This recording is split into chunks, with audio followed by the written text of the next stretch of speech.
meus amados, tudo bom com vocês? Eu sou o professor Carlan Sena, da disciplina de Educação Física aqui da plataforma Gonçalves Dias, tá? Na aula de hoje a gente vai falar sobre racismo no futebol. Lembrando que essa aula faz parte das atividades curriculares complementares, tá? Que é patrocinada pelo governo do estado do Maranhão, tá bom? Então vamos lá para a nossa aula de hoje. Primeiramente, entendermos o que é o racismo, para depois a gente ver como que ele foi inserido dentro do futebol, como que ele fez parte desse contexto histórico no futebol, tá? O racismo é a denominação da discriminação e do preconceito, direto ou indiretamente, contra indivíduos ou grupos por causa de sua etnia ou cor. O preconceito é uma forma de conceito ou juízo formulado sem qualquer conhecimento prévio do assunto tratado. Já a discriminação vai ser o ato de separar, excluir ou diferenciar pessoas ou objetos. Então veja, preconceito e discriminação elas estão dentro do racismo, né? O preconceito vai ser a formulação antecipada de um conceito sobre determinada pessoa, sobre determinado indivíduo de determinada raça, né? A gente pode dizer que ele já estereotipou aquele indivíduo. Aquela determinada raça é assim, aquela determinada é assim, antes de ter um conhecimento prévio daquela pessoa. Isso é o preconceito. A discriminação vai ser a separação, a segregação daqueles indivíduos. É quando determinada área da sociedade, indivíduo de determinada etnia, ele não consegue estar agrupado em determinado local. Ali vai estar ocorrendo uma discriminação. Isso tudo faz parte do racismo, beleza? E aí o racismo ele vai ter basicamente aí 3 formas conceituais dentro da nossa sociedade. A gente vai falar um pouco sobre cada uma delas, antes da gente entrar no tema do futebol. Preconceito e discriminação racial ou crime de ódio, tá? Forma direta de racismo. O indivíduo ou grupo manifesta-se de forma violenta, física ou verbalmente, contra outros indivíduos ou grupos por conta da etnia, raça ou cor, bem como nega acessos a serviços básicos e a locais mesmo pelos mesmos motivos. Nesse caso, a Lei 7.716 de 1989 do Código Penal Brasileiro prevê punição a quem praticar tal crime. Então, o crime de ódio é aquele ato direto contra o indivíduo e ato verbal ou corpóreo, né? De forma violenta contra determinado indivíduo, tá? E é considerado crime segundo a Lei 7.716, certo? A outra forma de racismo que nós temos na nossa sociedade é o racismo institucional. Vamos lá para o conceito. De maneira menos direta, o racismo institucional é a manifestação de preconceito por parte de instituições públicas ou privadas, do Estado e das leis que, de forma indireta, promovem a exclusão ou o preconceito racial. Então, o racismo institucional está falando das instituições públicas e privadas. Por exemplo, quando num cargo de chefia, vai ter a reunião lá de determinada empresa, eles tiram a foto, você vai ver só tem pessoas brancas, tá? Não tem nenhuma pessoa da raça negra. Então a gente pode perceber que ali tem um tipo de racismo institucional. Então é quando as pessoas de outras etnias elas têm dificuldade de ter acesso, principalmente nos cargos mais elevados de determinadas empresas. A isso é chamado de racismo institucional, beleza? O outro tipo de racismo vai ser o racismo estrutural.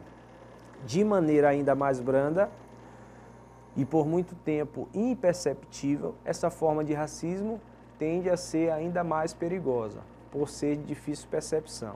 Trata-se de um conjunto de práticas, hábitos, situações e falas embutidos em nossos costumes e que promove direta ou indiretamente a segregação ou preconceito racial. Então, o racismo estrutural é aquele que está no contexto social, disfarçado às vezes em palavras, em frases, né? Por exemplo, quando você disse uma pessoa que ela vai te denigrir, isso é um exemplo de racismo, né? Estrutural, certo? Que foi passado de geração em geração. Às vezes a pessoa fala até sem maldade, sem ter o conhecimento daquele termo. Isso é uma forma de racismo estrutural, por isso que ele é difícil de ser identificado. Então, algumas palavras que a gente usa como a coisa vai ficar preta são exemplos disso, né, no nosso cotidiano. É forma de você estar perpassando aquele tipo de preconceito de geração em geração, às vezes até sem ter o conhecimento do mal que você está fazendo. Esse é o racismo estrutural. E aí a gente vai agora entrar na questão do futebol.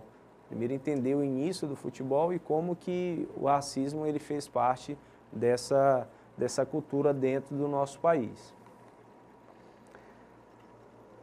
Nessa imagem, né, onde a gente tem ali na descrição, no dia 3 de maio de 1902, no campo do Parque da Antártica Paulista, Mackenzie e Germânia fizeram o primeiro jogo oficial da história do futebol brasileiro.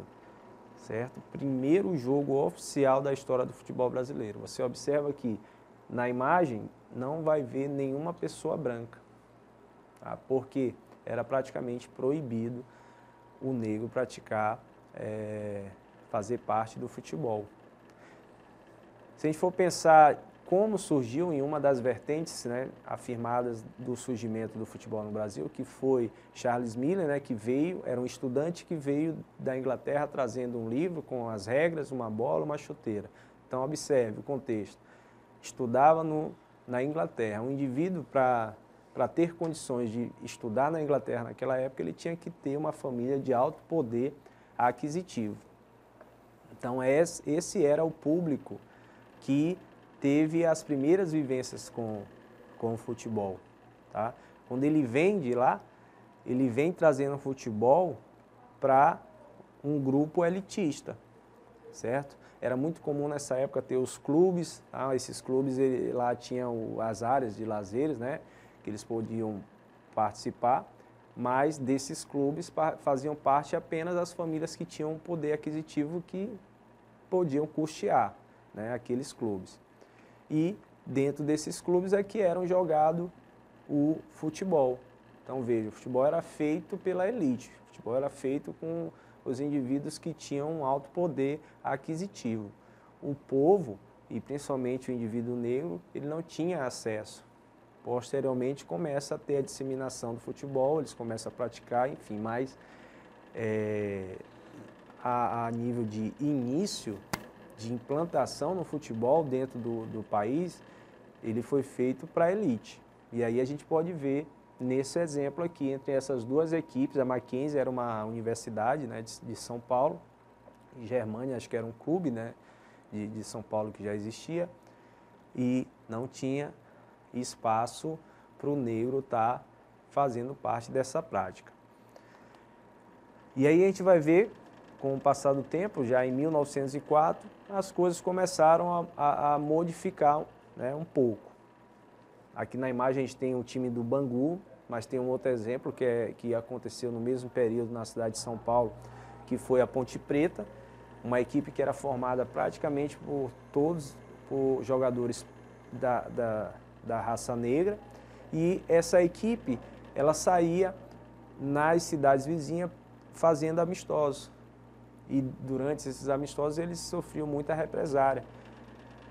A sua torcida, na sua maioria negra também, era chamada de macaca. Por isso que ficou o mascote da Ponte Preta chamado de macaca, devido a esse período turbulento e triste da história desse clube, onde ao colocar as pessoas negras para participar dos esportes, ao transitar com elas na sociedade para fazer os amistosos, eles sofriam esses tipos de racismo. Daí surgiu esse mascote da Ponte Preta, que é a macaca. Nesse exemplo aqui, nós temos a equipe do Bangu. O Bangu ele era uma empresa de tecido.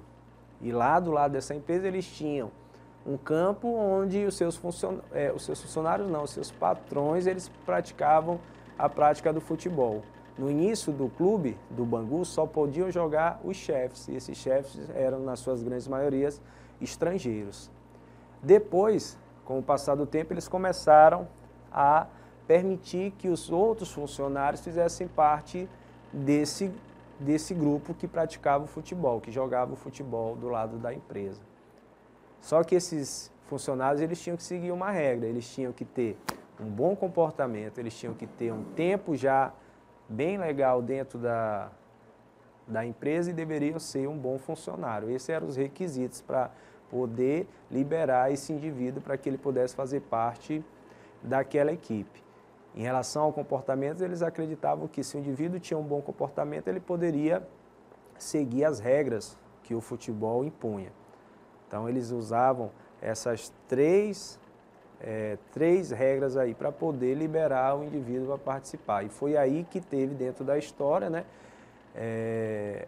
a inclusão de um negro dentro da equipe do Bangu no Rio de Janeiro, que foi o Francisco Carregal. E aí o Bangu ele carrega um pouco dessa lenda de ser o primeiro clube a colocar uma pessoa negra dentro da sua escalação, né, a forma como eles diziam na época. Um outro clube que fez história na luta também contra o racismo foi o Fluminense, de 1910. O Fluminense contratou, né, o atleta Carlos Alberto, que depois ficou popularmente conhecido como Pó de Arroz. E aí esse apelido ele tem duas vertentes. A primeira, que é defendida pelo clube, diz que ele já veio com esse apelido quando ele foi contratado. Porque após fazer a barba, ele passava o pó de arroz e ia praticar, ia jogar as partidas. E aí a torcida viu e começou a apelidá-lo de Pó de Arroz. A outra vertente dessa história, que é a mais conhecida, que é a mais falada por aí, é a de que os dirigentes do Fluminense, ao contratar Carlos Alberto, eles pediram que nas partidas ele passasse o pó de arroz para que disfarçasse o seu tom de pele. E aí uma forma de racismo dentro dessa instituição. E aí a torcida, né, ao ver aquilo, após o início da partida, logicamente ele ia suar, aquele pó ia sair, começou toda aquela zoação chamando ele de pó de arroz e aí ficou historicamente conhecido esse fato, tá? Um outro clube que tem bastante força nessa luta foi o Vasco da Gama, tá? O Vasco da Gama, ele montou um elenco praticamente de negros e teve o seu primeiro título carioca com esse grupo, que era chamado carinhosamente de os Camisa Negras. Então ele foi campeão, primeiro título dele carioca, com um grupo praticamente feito por negros favelados, né, suburbanos, e depois começou a sofrer várias represárias dos seus rivais, né, que não admitiam, não só admitiam o título, mas a forma como foi ganhado aquele título com a presença de várias pessoas negras. Então, era um racismo muito grande nessa época. Eles montaram no Rio de Janeiro uma liga, tá? E nessa liga eles fizeram alguns requisitos para que os clubes participassem. Um deles foi que pessoas analfabetas não poderiam participar. Era uma forma que eles viram de tentar barrar os atletas do Vasco daquela época. E aí um dirigente do Vasco foi e ensinou os atletas a ler e a escrever, para que eles pudessem ler e assinar as súmulas, né, na hora de fazer as substituições, na hora de colocar o seu número e o seu nome na súmula do jogo. Eles iriam necessitar ter uma boa leitura e uma boa escrita. Então, um dirigente do Vasco foi e quebrou esse tabu lá e ensinou esses atletas a lerem. Porém, essa liga ela se desfez, foi formada uma outra federação. Então, foi mandado o convite para o Vasco. Ah, você quer participar? Vamos lá, está feito o convite. Agora, os negros não vão poder participar. Então, olha o nível de racismo que existia nessa época. Então, o Vasco só poderia participar com a sua equipe da competição, ele só poderia participar com a sua equipe daquela federação se ele retirasse todos os negros do seu elenco. E aí o Vasco entra para a história por bater o pé e não permitir que isso ocorra, né? Permitindo que seus atletas negros de classe baixa pudessem fazer parte daquela competição e pudessem entrar para a história do racismo dentro do futebol, da luta contra o racismo dentro do futebol, certo? E aí, somente em 2003, a gente vai ter o Estatuto de Defesa do Torcedor, que não permite, né, a entrada com cartazes que tenham textos de caráter racista e também não vai permitir, tá, entoar cânticos discriminatórios. Tá? Somente em 2013, então ainda teve ainda um longo período de luta, vários atletas que passaram por atos racistas dentro do futebol. A gente lembrar o goleiro Barbosa, que sofreu bastante, né, na época que o Brasil foi derrotado em uma final da Copa do Mundo aqui no Brasil, no Maracanã, e onde, devido principalmente ao seu tom de pele, ele foi escolhido como o culpado pelaquela derrota. Uma forma de racismo, tá, estrutural que ele sofreu. Mas o futebol foi, né, e conseguiu vencer. E aí a gente tem aí os maiores ícones do futebol, se não o maior, que é o Rei Pelé, um indivíduo negro e que mostrou todo o potencial dessa raça dentro dos campos de futebol, certo? Então, uma vitória para essa etnia e uma vitória contra o racismo dentro do futebol. Porém, não é raro a gente ver ainda hoje atos de racismo dentro do futebol. A gente espera que siga evoluindo essa luta e que esses índices eles cheguem a zero, que a gente não possa ter mais essa cena de racismo dentro do futebol, certo? Então, vamos lá responder algumas questões para a gente finalizar a nossa aula de hoje. A história do futebol brasileiro contém, ao longo de um século, registros de episódios racistas. Eis o paradoxo. Se de um lado a atividade futebolística era depreciada aos olhos da boa sociedade como profissão destinada aos pobres, negros e marginais, de outro, achava-se investida do poder de representar e projetar a nação em escala mundial. A Copa do Mundo no Brasil, em 1950, viria a se constituir, nesse sentido, em uma rara oportunidade. Na decisão contra o Uruguai sobreveio o inesperado revés. As crônicas esportivas elegiam o goleiro Barbosa e o defensor Bigode como bodes expiatórios, descarregando nas costas dos jogadores os prejuízos da derrota. Uma chibata moral, eis a sentença proferida no Tribunal dos Brancos. Nos anos de 1970, por não atender às expectativas normativas suscitadas pelo estereótipo do bom negro, Paulo César Lima foi classificado como jogador problema. Ele esboçava a revolta da chibata no futebol brasileiro, enquanto Barbosa e Bigode, sem alternativa, suportaram o linchamento moral na derrota de 50. Paulo César contra-atacava os que pretendiam condená-lo pelo insucesso de 74. O jogador assumia as cores e as causas defendidas pela esquadra dos pretos em todas as esferas da vida social. Sinto na pele esse racismo subjacente, revelou a imprensa francesa. Isto é, ninguém ousa pronunciar a palavra racismo, mas posso garantir que ele existe, mesmo na seleção brasileira. Sua ousadia constituiu em pronunciar a palavra interdita no espaço simbólico do discurso oficial, para reafirmar o mito da democracia racial. O texto atribui enfraquecimento do mito da democracia racial no futebol a: letra A, responsabilização dos jogadores negros pela derrota na final da Copa de 50, projeção mundial da nação por um esporte antes destinado aos pobres, depreciação de um esporte associado à marginalidade, interdição da palavra racismo no contexto esportivo, atitude contestadora de um jogador problema. Então, a resposta correta, letra E. atitude contestadora de um jogador problema. Com isso, a gente finaliza mais uma aula. Não esqueçam de acessar o plano de estudo no link que está aí abaixo, tá? Se você ainda não nos segue, vai lá, segue a gente, @plataforma Gonçalves Dias, curte, compartilha nossas aulas, segue a gente também no YouTube, acessa lá ativa os sininhos, tá? de visualização para você estar sempre acompanhando a gente, fechou? Até a próxima aula.